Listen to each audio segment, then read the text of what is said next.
Le Seigneur soit avec vous. Et avec votre esprit. Évangile de Jésus-Christ selon Saint Jean. Gloire à toi, Seigneur. Jean chapitre 3, versets 16 à 21. En ce temps-là, Jésus disait à Nicodème: Dieu a tellement aimé le monde qu'il a donné son Fils unique, afin que quiconque croit en lui ne se perde pas, mais obtienne la vie éternelle. Car Dieu a envoyé son Fils dans le monde, non pas pour juger le monde, mais pour que par lui, le monde soit sauvé. Celui qui croit en lui échappe au jugement. Celui qui ne croit pas est déjà jugé, du fait qu'il n'a pas cru au nom du Fils unique de Dieu. Et le jugement, le voici. La lumière est venue dans le monde, et les hommes ont préféré les ténèbres à la lumière, parce que leurs œuvres étaient mauvaises. Celui qui fait le mal déteste la lumière. Il ne vient pas à la lumière, de peur que ses œuvres ne soient dénoncées. Mais celui qui fait la vérité vient à la lumière, pour qu'il soit manifeste que ses œuvres ont été accomplies en union avec Dieu.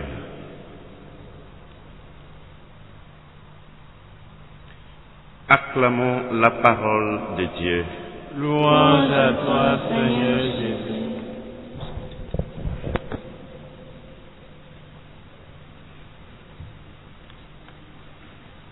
Que soit loué Jésus et Marie. Maintenant et à jamais.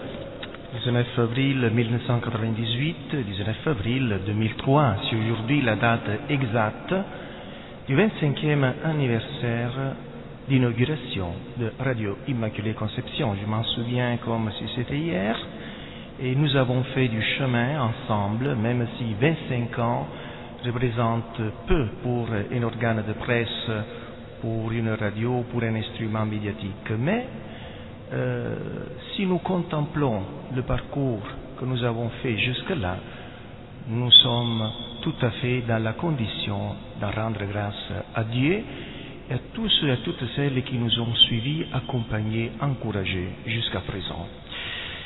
Eh bien, Radio Immaculée veut représenter pour le pays. Ce n'est pas par présomption qu'on dit cela, mais c'est un service au pays, c'est un service au Bénin, à la vérité. Et aujourd'hui, l'Évangile, aussi bien que la première lecture tirée du livre des Actes des Apôtres, nous parle de vérité, le service à la vérité. Oui, parce que vous voyez, les apôtres qui annonçaient le Christ, qui est vérité, sont emprisonnés, mais miraculeusement, ils sont délivrés de la prison. Ils s'évadent, ils s'échappent de la prison de façon miraculeuse parce que les portes restent verrouillées. Les Sadducéens sont surpris et discrètement, pendant qu'ils prêchaient, les apôtres les récupèrent parce que s'ils allaient brutalement les emprisonner à nouveau, ils risquaient cette fois-ci d'être, eux, les Sadducéens, pris à pierre, à coups de pierre. Eh bien,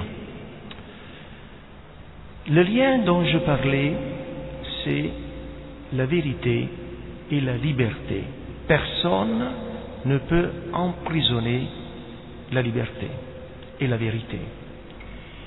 Mais qu'est-ce qu'il nous donne, la vérité et la liberté? C'est le Christ Jésus qui, par sa résurrection, représente pour nous aussi une espérance.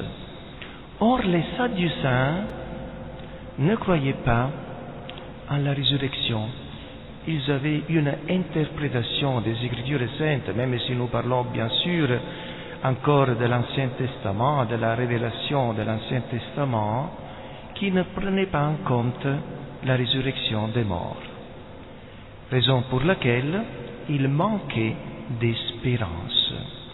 Et c'est ce manque d'espérance qui ne leur a pas permis de croire en Jésus et en tous ceux qui, comme les apôtres, annonçaient la résurrection de Jésus. Réalisation d'espérance pour nous, tandis que la Vierge Marie, comme première des ressuscités, est un signe d'espérance pour nous, bien sûr. Nous ressusciterons âme et corps le dernier jour, le jour de la parousie, et notre corps qui est restitué à la terre et qui deviendra poussière reconnaîtra le dernier jour la récomposition avec l'âme qui est auprès du Père dans le royaume des cieux. Eh bien, qu'est-ce qu'il nous emprisonne? Qu'est-ce que c'est l'élément qui nous fait perdre l'espérance? C'est le péché, c'est le mensonge, c'est la jalousie. Voilà. Les apôtres sont victimes de jalousie de la part des Sadducéens qui voulaient s'approprier de l'exclusivité du consensus du peuple d'Israël. Et malheureusement, chaque fois que nous nous laissons séduire par l'amour-propre, par ce qu'on appelle l'égolâtrie, l'adoration à nous-mêmes, nous sommes prisonniers de nous-mêmes. Et nous ne vivons pas dans la vérité. Quelle est la vérité? Que nous sommes des pauvres créatures. Et c'est par la grâce de Dieu que nous sommes délivrés. Or, il y a un autre élément important, je vais conclure par là. Dans l'Évangile, encore une fois, il y a le thème de la vérité, le thème de ceux qui annoncent la vérité. Aujourd'hui, on parle quand même d'un jugement de Dieu qui signifie vérité, parce que devant Dieu, on ne pourra pas tricher, ce n'est pas qu'on peut tromper Dieu. Et il y a encore cette dichotomie dans l'Évangile entre la lumière et les ténèbres. Les hommes qui parfois choisissent les ténèbres du mensonge, qui engendrent le préjugé, qui engendrent donc une précompréhension de la réalité qui est tout à fait erronée et qui porte préjudice aux autres, à soi-même et à toute la société. Et il y a la lumière qui, par contre, est le symbole du Christ lui-même, l'agneau, la lumière éblouissante, mais qui n'aveugle pas et qu'on peut donc contempler.